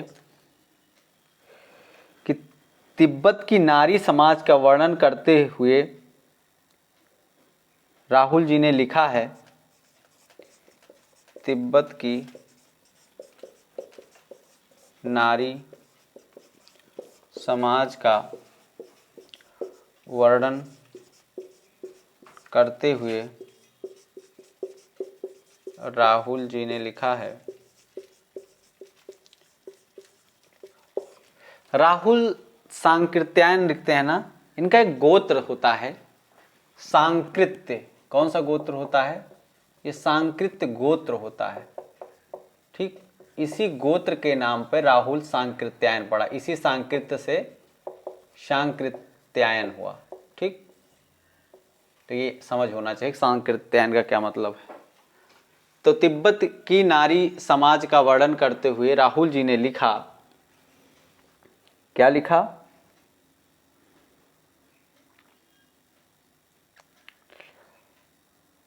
कि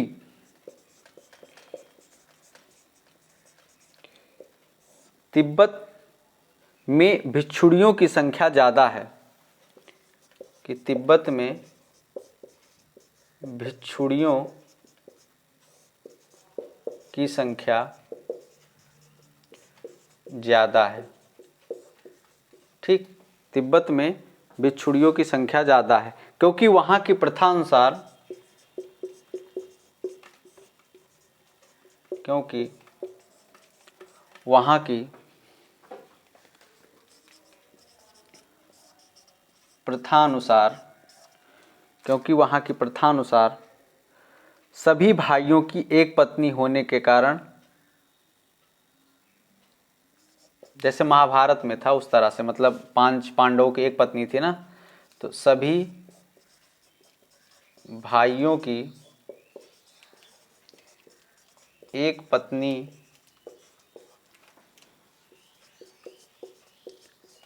होने के कारण, सभी भाइयों की एक पत्नी होने के कारण अनेक लड़कियां अविवाहित, अनेक लड़कियां,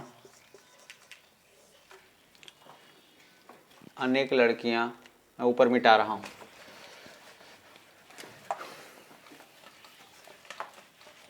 अनेक लड़कियां अविवाहित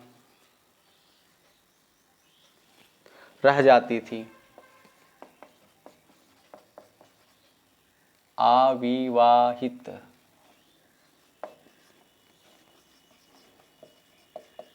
रह जाती थी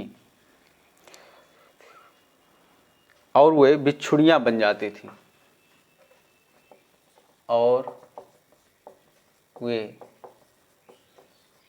भिक्षुणियां। अब आपको तिब्बत की प्रथा के बारे में पूछा जा सकता है ना कि कैसा, तो सभी भाइयों की एक पत्नी होती थी, अविवाहित रह जाती थी और वे भिक्षुणियां बन जाती थी। ठीक है, 2 बात पता चली, 1 2। तीसरा,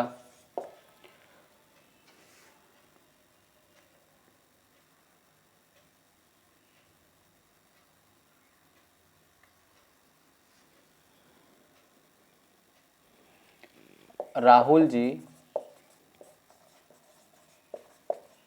सच्चे साहित्यिक यायावर हैं। ठीक है ना। चलो अब देखते हैं अगला, अरे यायावर रहेगा याद। ठीक है, अंतिम देखते हैं रचना, अरे यायावर रहेगा याद। हो गया ना ये।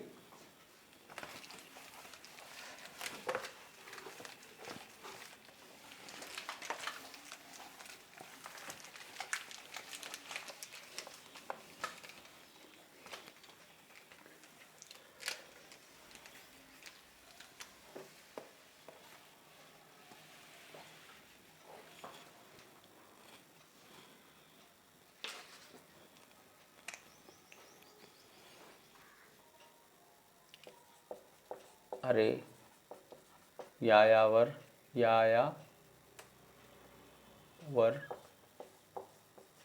रहेगा याद। ठीक, अरे यायावर रहेगा याद। पहला,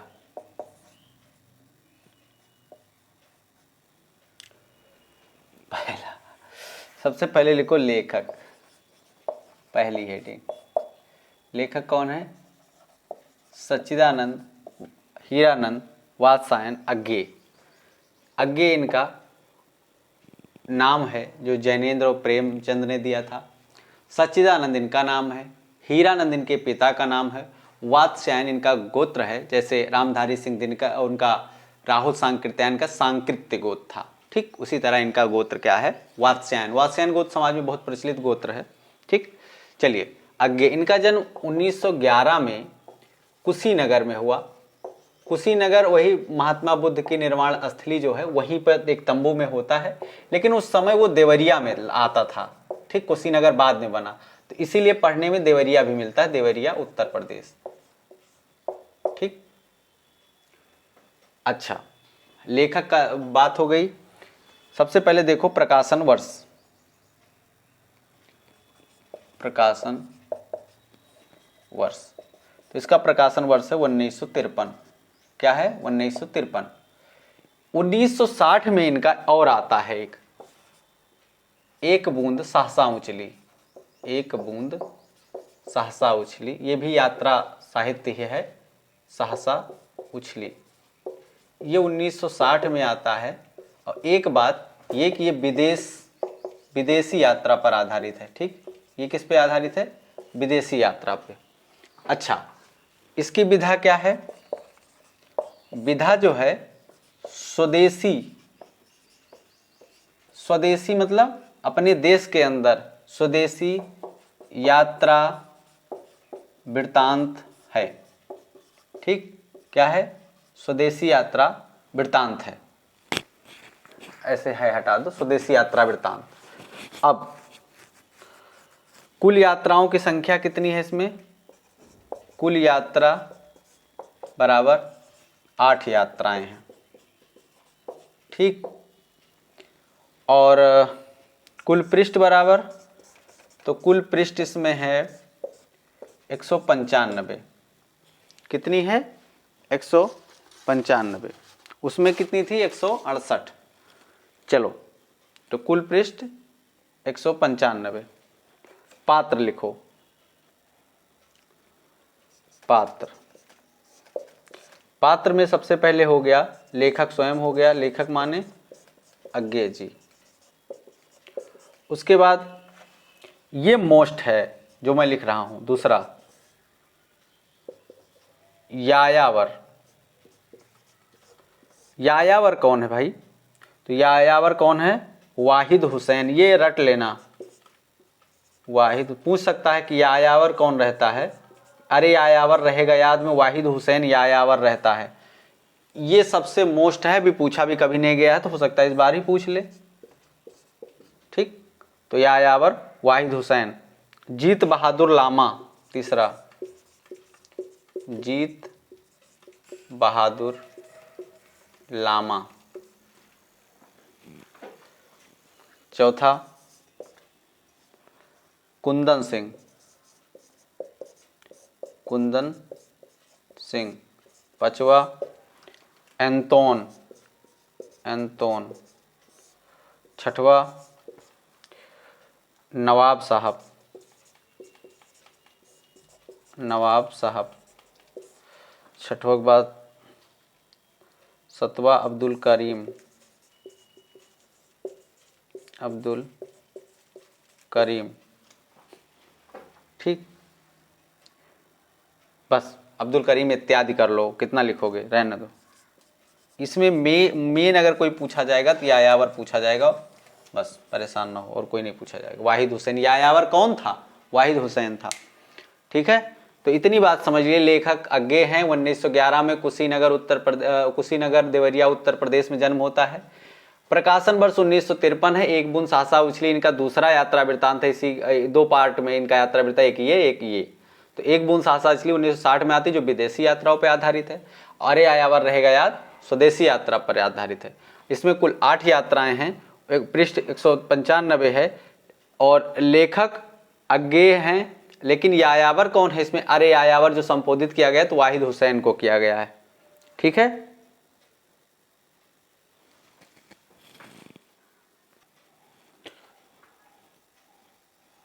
तो हम इसको देख लेते हैं महत्वपूर्ण तथ्य। ठीक,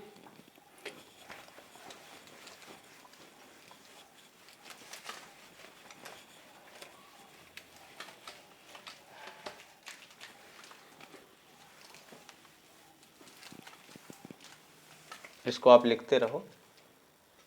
लिख गया होगा, वैसे मिटा देता हूँ फिर मुझे फुर्सत हो जाएगी। चलिए,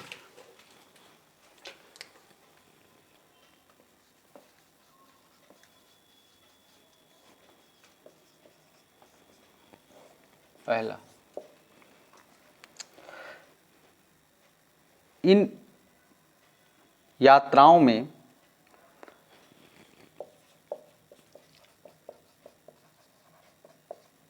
ठीक, इन यात्राओं में असम, बंगाल, औरंगाबाद, कश्मीर, असम, बंगाल,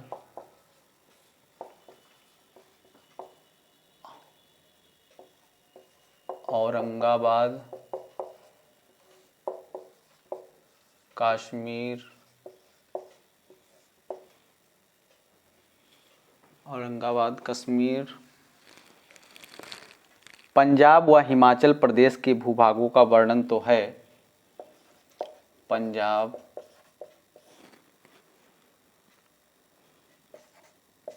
व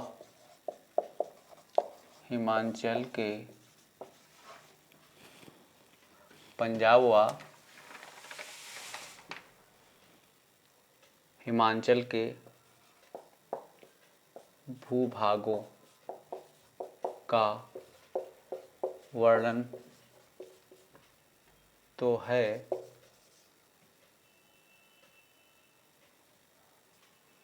साथ ही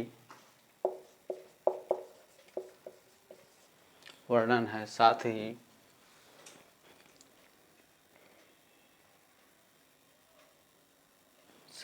साथ तमिलनाडु,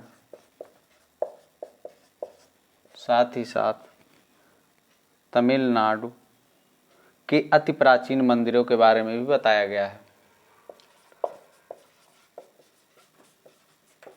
अति प्राचीन मंदिरों के बारे में बताया गया है। एक बात तो ये हो गई, ठीक। दूसरी बात, अज्ञे ने इस पुस्तक में उत्तर भारत के, अज्ञे ने इस पुस्तक में उत्तर भारत के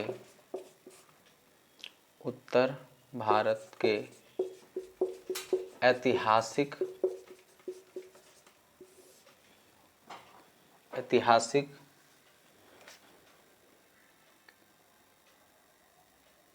एवं सांस्कृतिक विशेषताओं का उद्घाटन करने के साथ साथ एवं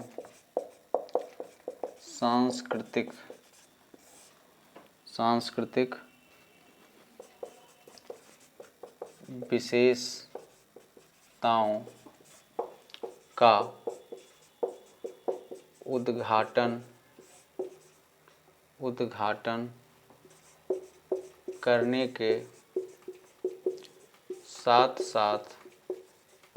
उद्घाटन करने के साथ साथ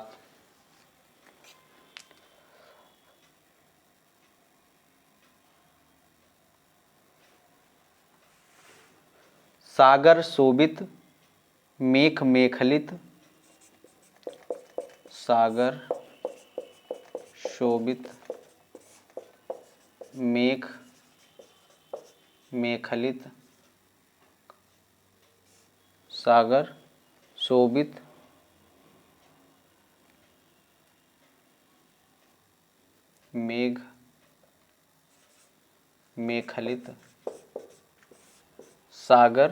मेखलित यात्रा वृत्त के माध्यम से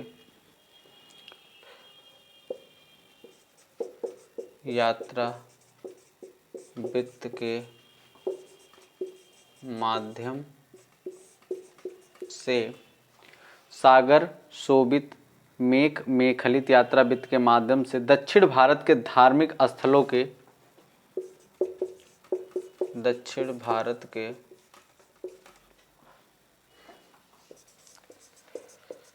सांस्कृतिक स्थलों के बारे में, सांस्कृतिक स्थलों के बारे में या सांस्कृतिक स्थलों,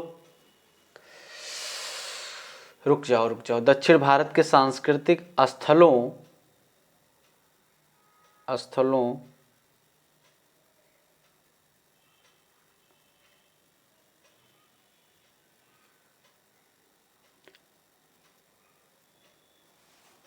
गड़बड़ हो गया थोड़ा सा। दक्षिण भारत के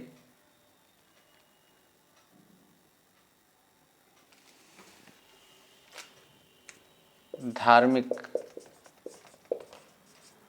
स्थलों के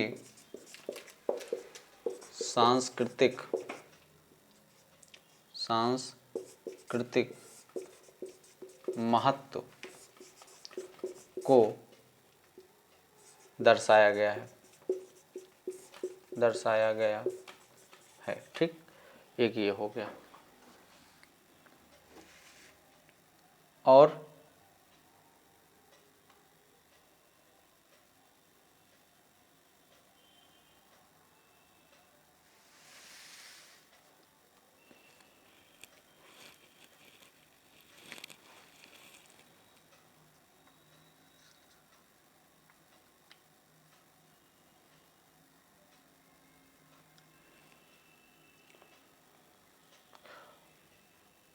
एक और लिखो तीसरा कि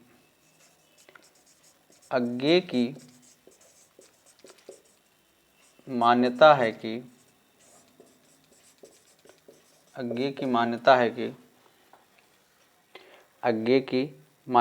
कि आधुनिक भारतीय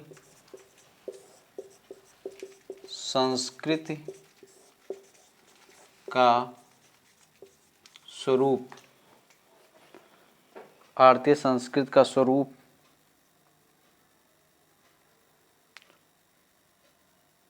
ऐसा होना चाहिए जिससे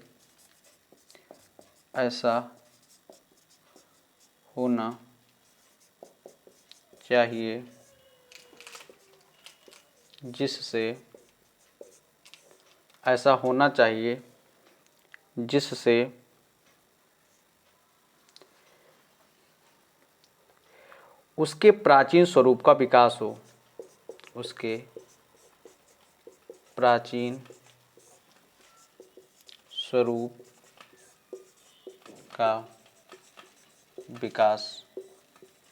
हो, ठीक है। हाँ, तो अब इतना ही हम इनके बारे में देख रहे हैं फिलहाल इकाई 10 में। ठीक है, ये इनका अंतिम आज निबंध था। और जानकारी के लिए आप 9532633372 पर व्हाट्सएप करिए। यदि आप यूजीसी नेट की तैयारी जून के लिए कर रहे हैं तब भी आप इस नंबर पर व्हाट्सएप करके आप कोर्स भी परचेज कर सकते हैं। और हमारे चैनल को आप लाइक शेयर सब्सक्राइब करके वैसे भी बहुत सारी निःशुल्क कक्षाएं हैं उसका भी आनंद ले सकते हैं। ठीक है, इकाई 6 से 10 आप लोग के लिए फास्ट रिवीजन उपलब्ध है सारा। अब आप आनंद लीजिए और परीक्षा की शुभकामनाएं। धन्यवाद, नमस्कार।